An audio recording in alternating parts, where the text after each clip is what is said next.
नमस्कार दोस्तों, ये इस चैप्टर का पार्ट 8 वीडियो है। इससे पहले वाला वीडियो में हमने प्रश्नावली 1C को कंप्लीट कर लिया था। इस वीडियो में हम प्रश्नावली 1D को स्टार्ट करेंगे और इसके क्वेश्चन नंबर पहला को बनाते हैं। तो देखिए क्वेश्चन नंबर पहला क्या कर रहा है, निम्नलिखित संख्याओं में कौन कौन परिमेय संख्या है और कौन कौन अपरिमेय संख्या है। मतलब ये कुछ क्वेश्चन दी गई है, इसमें हमको बताना है कि कौन परिमेय संख्या और कौन अपरिमेय संख्या। तो आप जानते हैं कि जो रूट में ना हो वो परिमेय संख्या होगा और जो रूट में होगा वो अपरिमेय संख्या होता है। तो देखते हैं इसको। तो देखिए 7√5, अगर कोई संख्या रूट में दिया हुआ है, अगर उसका रूट फाइंड हो जाता है, रूट निकल जाएगा तो वो परिमेय संख्या होगा। अगर कोई संख्या का रूट नहीं निकलेगा तो वो क्या हो जाएगी, एक अपरिमेय संख्या हो जाएगी।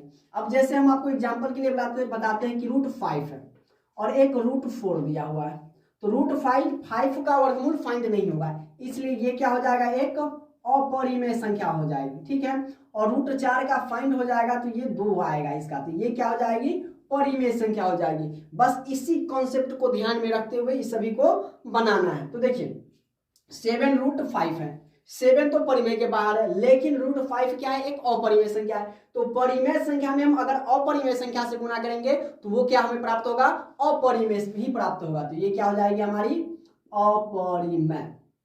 ठीक है, आप तो ये कहोगे कि सर 7 तो रूट में नहीं है। बिल्कुल सही बात है कि 7 क्या है, एक परिमेय संख्या है, √5 क्या है, एक अपरिमेय संख्या है। तो अगर परिमेय में अगर हम गुणा करेंगे अपरिमेय में तो हमें क्या प्राप्त होगी, अपरिमेय संख्या ही प्राप्त होगी। इसलिए 7√5 क्या हो जाएगी, एक अपरिमेय संख्या हो जाएगी। ठीक है, अब देखिए 2 + √3, यही वाला कॉन्सेप्ट इसमें भी, अगर परिमेय संख्या में अगर हम अपरिमेय संख्या जोड़ते हैं तो इक्वल टू क्या हमें प्राप्त होगा, अपरिमेय संख्या ही प्राप्त होगी। तो 2 + √3 क्या हो जाएगी, एक अपरिमेय संख्या हो जाएगी। ठीक है, अब देखिए 2 + का 21 तो क्या है, परिमेय संख्या है, √2 क्या है, एक अपरिमेय संख्या है। तो अगर हम अपरिमेय संख्या में परिमेय संख्या को ऐड करेंगे तो इक्वल टू हमें कितना प्राप्त हो, क्या प्राप्त होगा, अपरिमेय संख्या ही प्राप्त होगी। इसलिए √2 + 21 कितना हो जाएगा, एक अपरिमेय संख्या है। ये भी हमारा क्या हो जाएगा, एक अपरिमेय संख्या। ओके, अब देखिए π-2, तो पाई एक अपरिमेय संख्या है। हम आपको पार्ट 1 वीडियो में बताए थे कि पाई क्या है, एक इरेशनल नंबर है, एक अपरिमेय संख्या है। तो अपरिमेय में से अगर परिमेय संख्या को घटाएंगे तो पर भी हमें क्या प्राप्त होगा, अपरिमेय संख्या ही प्राप्त होगा। तो ये भी हमारा क्या हो जाएगा, अपरिमेय।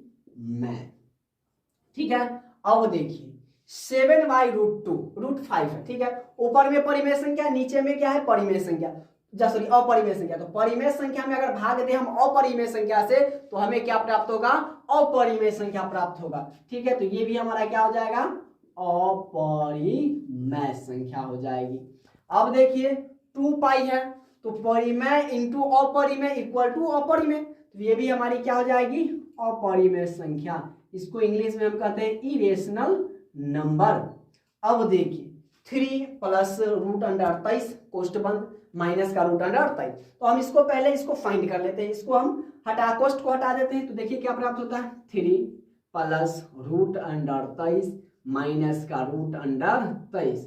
अब देखिए ये माइनस में, ये प्लस में, तो ये कट जाएगा, तो हमें क्या प्राप्त होगा, 3। तो 3 क्या है, परिमेय संख्या या अपरिमेय संख्या, तो 3 क्या हो जाएगी, एक हमारी परिमेय संख्या। इस पर कोई पाती रूट नहीं लगा हुआ है, रूट इसका नहीं लगा हुआ है, रूट हटा हुआ है, तो ये क्या हो जाएगी, परिमेय संख्या। तो परिमेय संख्या ये हमारा हो जाएगा, और परिमेय को इंग्लिश में हम क्या कहते हैं, रेशनल नंबर। ठीक है, अब देखिए 3√8/√2, तो √8 का हम फाइंड कर लेते हैं। ठीक है, तो इसको गुणनखंड विधि से निकालते हैं, तो 2 4 हो जाएगा, 2 से 2, तो इसको हम क्या लिखेंगे, 3 × √8 को देखिए 2 वर्गमूल हम इसका निकालें तो 2 का 1 बाहर आ जाएगा, तो 2 रूट में क्या बच जाएगा, अकेला 2, अब बटा नीचे क्या है, √2, तो √2 से √2 कर जाएगा, तो हमें क्या प्राप्त हो गया, 3 दूना 6, तो 6 एक क्या है, एक परिमेय संख्या। तो हमारा ये क्या हो जाएगा, परिमेय हो जाएगा। अब देखिए ये प्लस में, ये माइनस में, ये कट गया, इक्वल टू हमें क्या प्राप्त हो गया, 0। तो 0 क्या है, एक रेशनल नंबर है, एक परिमेय संख्या है, तो इसका लास्ट नंबर भी क्या हो जाएगा, परिमेय संख्या।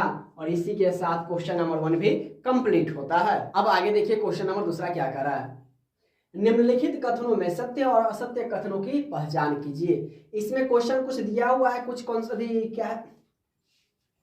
अब आगे देखिए क्वेश्चन नंबर दूसरा क्या कह रहा है, निम्नलिखित कथनों में सत्य और असत्य कथनों की पहचान कीजिए। कुछ क्वेश्चन दिया हुआ है, इसमें कौन सत्य और कौन असत्य वही हमको पहचान करना है। तो देखिए क्या है कि दो अपरिमेय संख्याओं का योग अवश्य ही अपरिमेय संख्या होगी।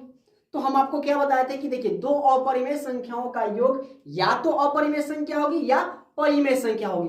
अपरिमेय संख्या भी हो सकती है और परिमेय संख्या होगी। तो यहाँ क्या कह रहा है कि अवश्य ही अपरिमेय संख्या होगी। तो इसमें सिर्फ कह रहा है कि अवश्य ही सिर्फ अपरिमेय संख्या होगी, तो बिल्कुल नहीं। तो इसका आंसर क्या हो जाएगा, असत्य हो जाएगा। सत्य कब होता है, जब इसमें कहता है कि अपरिमेय और परिमेय दोनों होगी तो सत्य होता है। यहाँ लिखा है सिर्फ अपरिमेय, तो ये क्या हो जाएगी, असत्य हो जाएगी। अब देखिए बी नंबर क्या कह रहा है कि एक परिमेय और एक अपरिमेय संख्याओं का गुणनफल अवश्य अपरिमेय होगा। तो अभी क्वेश्चन नंबर 1 में हम क्या बताए थे कि एक परिमेय संख्या और एक अपरिमेय संख्या, यही कह रहा है कि दोनों का गुणनफल क्या है, एक अपरिमेय संख्या अवश्य होगी। तो बिल्कुल, तो ये क्या हो जाएगा, 2√3 हो जाएगा। तो 2√3 क्या है, एक अपरिमेय संख्या हमें प्राप्त हुआ। तो इसका आंसर क्या हो जाएगा, सत्य। ये बिल्कुल सही है। अब देखिए क्या है कि सभी परिमेय संख्याओं की व्युत्क्रम संख्या प्राप्त होगी। व्युत्क्रम मतलब उस संख्या को पलट देना, तो बिल्कुल नहीं होगी। जैसे देखिए 0 है तो 0 का 1, तो इसका व्युत्क्रम क्या हो जाएगा, 1/0। तो ये बिल्कुल नहीं होगी। तो इसमें क्या हो जाएगा, इसका आंसर असत्य हो जाएगा। ठीक है। अब देखिए क्या है कि √9/144 एक परिमेय संख्या है। तो आपको लगता है कि यह एक परिमेय संख्या है, तो इसका हम रूट फाइंड करते हैं। तो √9 को हम क्या लिख सकते हैं, 3। √144 को क्या लिख सकते हैं, 12। तो 3/12 क्या है, एक रेशनल नंबर है, एक परिमेय संख्या है। तो इसका मतलब क्या हो जाएगा, इसका आंसर क्या है, सत्य हो जाएगा। अब देखिए क्या है कि वितरण नियम x × y + z = xy + xz अपरिमेय संख्याओं के समुच्चय में लागू है। तो देखिए ये वितरण के समुच्चय में लागू है, तो बिल्कुल है, क्योंकि x में y से गुना रहा है तो xy प्राप्त हुआ, x में z से गुना कर हो रहा है तो xz। इसका मतलब इसका क्या हो जाएगा, आंसर सत्य हो जाएगा। और इसी के साथ क्वेश्चन नंबर दूसरा भी कंप्लीट होता है। ये देखिए तीसरा नंबर क्वेश्चन क्या कर रहा है, √3 की व्युत्क्रम संख्या कौन सी है। व्युत्क्रम का मतलब क्या होता है कि संख्याओं को पलट देना। आप देखिए किसी भी संख्या के नीचे में ही कुछ लगा हुआ है, इसका मतलब क्या है, वहां पर 1 लगा हुआ है। अगर इसका व्युत्क्रम पूछे तो क्या करेंगे, इसको पलट देंगे, 1 को ऊपर ले जाएंगे और √3 को नीचे ले आएंगे। तो इसका व्युत्क्रम हो जाएगा 1/√3 और यही हमारा क्या हो जाएगा, आंसर हो जाएगा। अब इसका बी नंबर देखिए क्या कर रहा है कि 3/2√2 का योज्य विलोम लिखे। तो योज्य विलोम किसको कहते हैं कि जो संख्या प्लस में है उसको माइनस में लिख देना, जो माइनस में उसको प्लस में लिख देना। तो ये देखिए प्लस में लिखा हुआ है, तो इसका योज्य विलोम क्या हो जाएगा, -3/2√2 और यही हमारा आंसर हो जाएगा। और इसी के साथ क्वेश्चन नंबर तीसरा भी कंप्लीट होता है।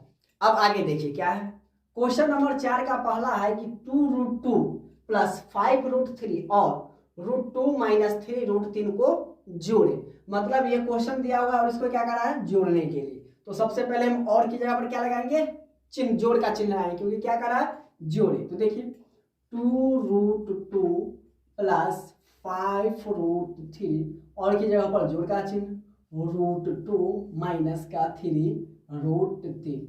अब कहिएगा कि सर हम इसको कैसे जोड़ेंगे। तो देखिए इसमें क्या करेंगे कि एक जात वाले को एक जात के साथ, मतलब क्या, रूट को रूट के साथ और बिना रूट वाला को बिना रूट वाला के साथ। तो देखिए ये √2 और √2 कहाँ है, यहाँ, ये भी प्लस में ये भी प्लस में। तो यहाँ पर देखिए 2√2 मतलब 2√2, यहाँ पर 2 को √2 है और यहाँ पर 1 को √2 है। तो 2 को √2 और 1 को √2, तो 3 को √2 हो गया। तो ये क्या हो जाएगा, 3√2।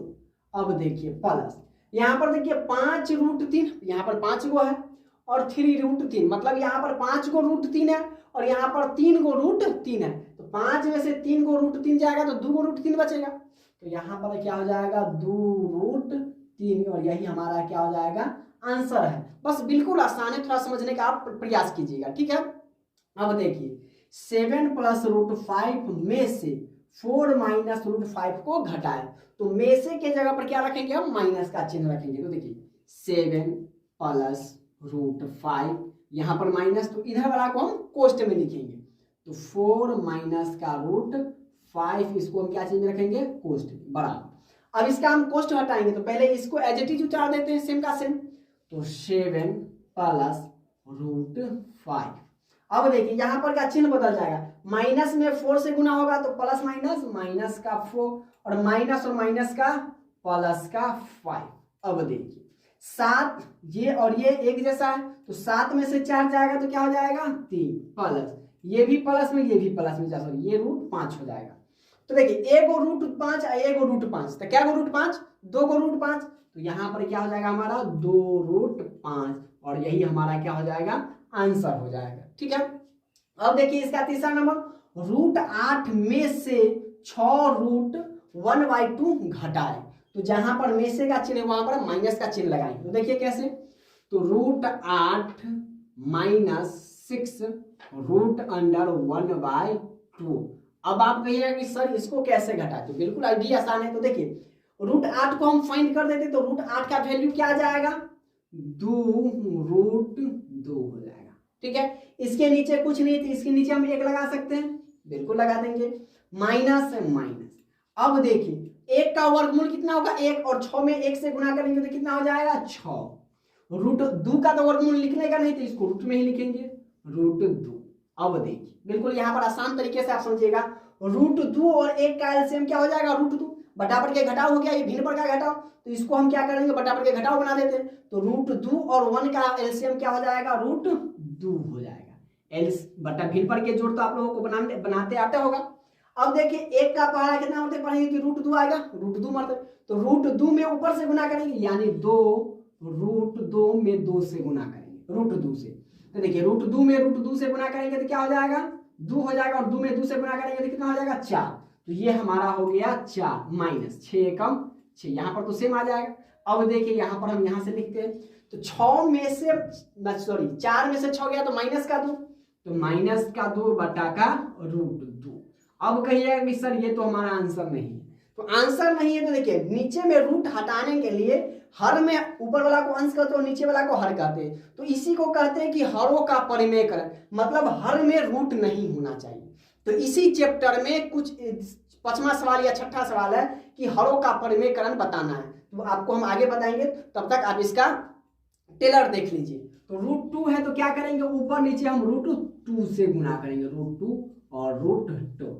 अब देखिए रूट 2 में माइनस 2 से गुना करेंगे तो क्या हो जाएगा माइनस का 2 रूट 2 अब बटा रूट 2 में रूट 2 से गुना करेंगे तो क्या हो जाएगा रूट अंडर 4, और 4 का वर्गमूल क्या हो जाएगा 2, ये 2 हो गया। अब देखिए 2 से 2 कट गया, ऊपर में क्या बच गया माइनस का रूट 2, और यही हमारा इसका आंसर हो जाएगा। ठीक है, अब देखिए यहाँ पर क्या है चौथा नंबर, 6 रूट 5 को 2 रूट 5 से गुना करें, यहाँ पर गुना करना है तो 6 रूट 5 को की जगह पर गुना का चिन्ह 2 रूट 5। अब देखिए 6 में 2 से गुना करेंगे तो 6 दूना 12 गुने रूट 5 में रूट 5 से गुना करेंगे तो क्या हो जाएगा रूट 5 से मतलब कट जाएगा, तो रूट अंडर 25 और 25 का वर्गमूल कितना हो जाएगा 5 हो जाएगा, तो यहाँ पर आ गया 5, तो 12 में 5 से गुना करेंगे तो कितना आ जाएगा 60, और यही हमारा क्या हो जाएगा आंसर हो जाएगा। इसका आखिरी नंबर सवाल देखिए क्या है, 8 रूट 15 को 2 रूट 3 से भाग दे, मतलब कि 8 रूट 15 डिवाइड 2 रूट 3, या इसको हम दूसरे रूप में क्या लिख सकते हैं 8 रूट 15 बटा 2 रूट 3 लिख सकते हैं, बिल्कुल। अब 2 से 8 को काटेंगे 4 मरतबे, रूट 3 को रूट 5 15 को काटेंगे रूट के मरतबे 5 मरतबे, 3 5 15, तो हमें कितना प्राप्त हो गया 4 रूट 5, और यही हमारा क्या हो गया आंसर, और इसी के साथ क्वेश्चन नंबर चौथा भी कंप्लीट होता है। तो आज के लिए बस इतना ही, उम्मीद करता हूं कि आज का ये वीडियो आपको पसंद आया होगा, और वीडियो पसंद आए तो वीडियो को लाइक कीजिए, शेयर कीजिए, और आप हमारे चैनल पर नए हैं तो चैनल को सब्सक्राइब जरूर कर लीजिए, और बेल आइकन को भी ऑन कर लीजिएगा ताकि हम जो भी वीडियो डालें उसका नोटिफिकेशन सबसे पहले आप तक पहुंचे। तो मिलते हैं अगली क्लास में, तब तक के लिए जय हिंद।